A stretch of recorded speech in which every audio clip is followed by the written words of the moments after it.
अपने घर के चारों ओर देखेंगे तो आपको ऐसे कई उपकरण दिखाई देंगे जिनमें इलेक्ट्रिक मोटर लगे हैं, जैसे कि बच्चों के खेलने के खिलौने, table fan, toothbrush, hair dryer और इलेक्ट्रिक कटिंग चाकू।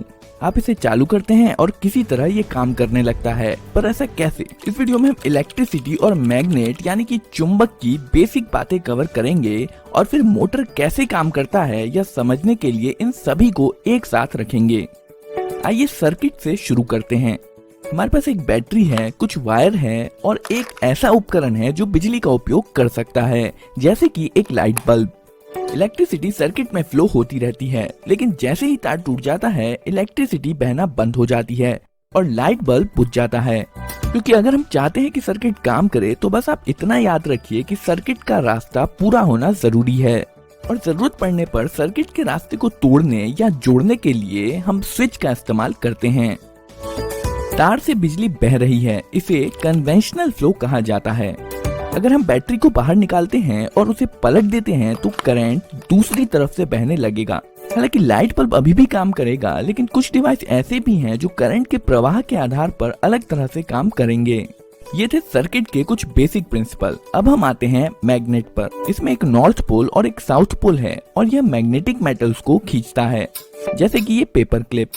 यदि आप दूसरे मैग्नेट को इसकी तरफ लाएंगे तो विपरीत पोल अट्रैक्ट होंगे और सेम पोल रिपेल होंगे। जरूरी नहीं कि मैग्नेट इसी शेप का हो। उदाहरण के लिए कुछ मैग्नेट ज्यादा फ्लैट हो सकते हैं, जैसे कि ये मैग्नेट। इन मैग्नेट्स को परमानेंट मैग्नेट्स कहा जाता है क्योंकि यह मैग्नेट्स हमेशा काम करते हैं। आप इन्हें बंद या चालू नहीं कर सकते। यह कई छोटे छोटे मैग्नेटिक डोमेन से बना होता है जो एक ही दिशा में रहते हैं, लेकिन आगे हम ऐसा मैग्नेट भी देखेंगे जिसमें हमेशा ऐसा नहीं होता है। अब हम एक परमानेंट मैग्नेट लेंगे और बीच में एक छेद करेंगे और इसे एक ऐसे रॉड पर रखेंगे जहां पर यह आसानी से घूम सके।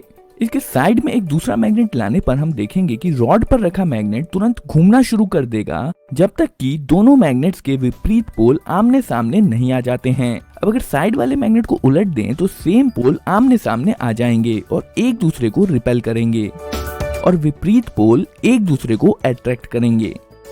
अब अगर हम साइड मैग्नेट को बार बार उल्टा करते रहेंगे तो हमारा घूमने वाला मैग्नेट घूमता रहेगा। अभी के लिए बस ये घूमने वाला कॉन्सेप्ट याद रखिए, हम इस पर जल्द ही वापस आएंगे। यहाँ पर एक मेटेलिक बोल्ट है जो मैग्नेट नहीं है। असल में यह मैग्नेटिक डोमेन से तो बना है, लेकिन इसके मैग्नेटिक डोमेन विभिन्न दिशाओं में है। चलिए अब इस बोल्ट पर तार को कई बार लपेटते हैं और एक सर्किट बनाते हैं। तारों के माध्यम से बहने वाला करंट मैग्नेटिक डोमेन्स को लाइन अप कर देता है। इसका मतलब है कि हमने अभी अभी एक मैग्नेट, या ज्यादा स्पष्ट तरीके से कहें तो एक इलेक्ट्रोमैग्नेट बनाया है। यह वैसे ही काम करता है जैसे कि एक परमानेंट मैग्नेट। यह लोहे के टुकड़े को उठा सकता है और इसमें एक नॉर्थ और एक साउथ पोल होता है जो दूसरे मैग्नेट को अट्रैक्ट या रिपेल करेगा। लेकिन इलेक्ट्रोमैग्नेट इस मायने में खास है कि इसे लाइट बल्ब की तरह चालू या बंद किया जा सकता है, जबकि परमानेंट मैग्नेट के साथ ऐसा नहीं किया जा सकता है।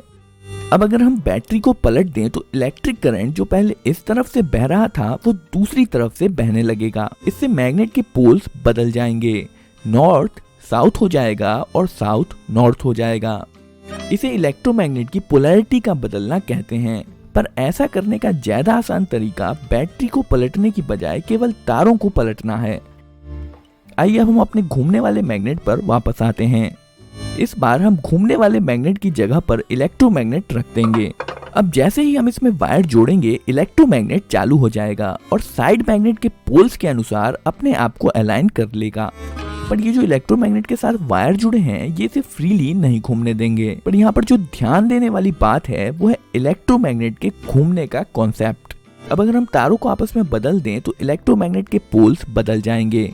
सेम पोल रिपेल करेंगे और विपरीत पोल अट्रैक्ट करेंगे, जिसके कारण इलेक्ट्रोमैग्नेट घूम जाएगा। तारों को फिर से बदल दीजिए और इलेक्ट्रोमैग्नेट की पोलैरिटी फिर से बदल जाएगी और एक बार फिर सेम पोल रिपेल करेंगे और विपरीत पोल अट्रैक्ट करेंगे और इलेक्ट्रोमैग्नेट फिर से घूम जाएगा। यदि हम इसी प्रकार पोलैरिटी बदलते जाएं तो इलेक्ट्रोमैग्नेट लगातार घूमता रहेगा। हम इसे ज्यादा पावरफुल बनाने के लिए दूसरी तरफ एक और परमानेंट मैग्नेट लगा सकते हैं। ध्यान दें कि इस वाले मैग्नेट का साउथ पोल सेंटर की तरफ है और इस मैग्नेट का नॉर्थ पोल सेंटर की तरफ है। इस प्रकार साइड में लगे हुए मैग्नेट्स के तालमेल से बीच वाला मैग्नेट घूमता रहता है। यहाँ पर जो हमने देखा वह इलेक्ट्रिक मोटर का बहुत ही साधारण रूप है। इसे उपयोगी बनाने के लिए हमें इसमें कुछ सुधार करने होंगे। दो साइड मैग्नेट्स को हटाकर ज्यादा पावरफुल कर्व्ड मैग्नेट्स लगाए जा सकते हैं और वायर लपेटे हुए बोल्ट की बजाय हम मेटल लूप का इस्तेमाल करेंगे जिसे आर्मेचर कहते हैं। वायर जोड़िए और हमारा सर्किट कंप्लीट है। इस बार आप इलेक्ट्रोमैग्नेट को फ्लैट मान सकते हैं जिसका साउथ पोल ऊपर की तरफ है और नॉर्थ पोल नीचे की तरफ। अब आर्मेचर तब तक घूमेगा जब तक कि विपरीत पोल एक दूसरे के सामने नहीं आ जाते हैं। हम चाहे तो पहले की तरह ही वायर के छोरों को बदलकर इलेक्ट्रोमैग्नेट्स का घूमना जारी रख सकते हैं, लेकिन यहाँ बैठकर इस वायर को स्विच करते रहना बेहद मुश्किल काम है और इस मुश्किल काम को आसान बनाने के लिए हमें आर्मेचर में कुछ जोड़ने की जरूरत है जिसे कम्यूटेटर कहा जाता है। यह एक रिंग है जिसमें दो गैप्स हैं और ये आर्मेचर के साथ घूमेगा। इसमें सर्किट कनेक्ट करने के लिए इसके साइड में दो ब्रशेस जोड़े जाते हैं। जब कम्यूटेटर घूमता है तब यह ब्रशेस इस पर स्लाइड करते हैं। हमेशा कांटेक्ट बना रहे इसके लिए स्प्रिंग्स का उपयोग किया जाता है। करंट वायर से ब्रश, ब्रश से कम्यूटेटर रिंग से आर्मेचर और फिर आर्मेचर से कम्यूटेटर रिंग और ब्रश के माध्यम से वापस वायर में फ्लो हो जाता है। अब जब इलेक्ट्रोमैग्नेट घूमेगा तो आर्मेचर और कम्यूटेटर रिंग भी घूमेंगे। इस बार इलेक्ट्रोमैग्नेट जब लगभग इतना घूम लेगा तब ब्रशेस कम्यूटेटर रिंग के दूसरी तरफ स्विच कर लेंगे। याद रखिए दो ब्रशेस हैं और यह चीज दोनों तरफ होगी। कॉन्टैक्ट स्विच होने से पहले करंट इस तरह से फ्लो हो रहा था, पर जब ब्रशेस साइड स्विच कर लेंगे तब करंट इस तरह से फ्लो होने लगेगा और जब करंट की डायरेक्शन बदल जाएगी तो इलेक्ट्रोमैग्नेट की पोलैरिटी भी बदल जाएगी और आर्मेचर घूमता रहेगा। असल में कम्यूटेटर रिंग यहाँ पर वही काम कर रहा है जो पहले हम वायर बदल कर रहे थे, पर इस बार यह सब कुछ अपने आप ही कर ले रहा है। जब तक यह बैटरी से जुड़ा हुआ है तब तक यह इसी प्रकार घूमता रहेगा। बैटरी डिस्कनेक्ट कर देने पर इलेक्ट्रोमैग्नेट भी नहीं रहेगा और घूमना भी बंद हो जाएगा। अभी तक हमने आर्मेचर पर बस एक लूप का इस्तेमाल किया है। इसमें मोटर की स्पीड इरेगुलर होती है और इसके अलावा जब ब्रशेस कम्यूटेटर रिंग के टुकड़ों के बीचों बीच होगा तब इस स्थिति में मोटर रुक भी सकता है। इस मुसीबत से बचने के लिए यहाँ पर हम कम्यूटेटर रिंग को और दो भागों में बांटकर और एक लूप जोड़ सकते हैं।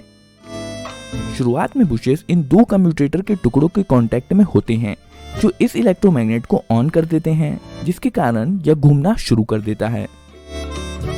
पर जब कम्यूटेटर रिंग घूमकर इस पोजीशन पर आती है तो ब्रशेस का कांटेक्ट कम्यूटेटर टुकड़े के अगले जोड़े के साथ हो जाता है, जिसका मतलब है पिछला वाला लूप ऑफ हो जाता है और अगला लूप ऑन हो जाता है और अब अगला इलेक्ट्रोमैग्नेट घूमता है। ब्रशेस फिर से कांटेक्ट बदलते हैं और अगला लूप ऑन हो जाता है।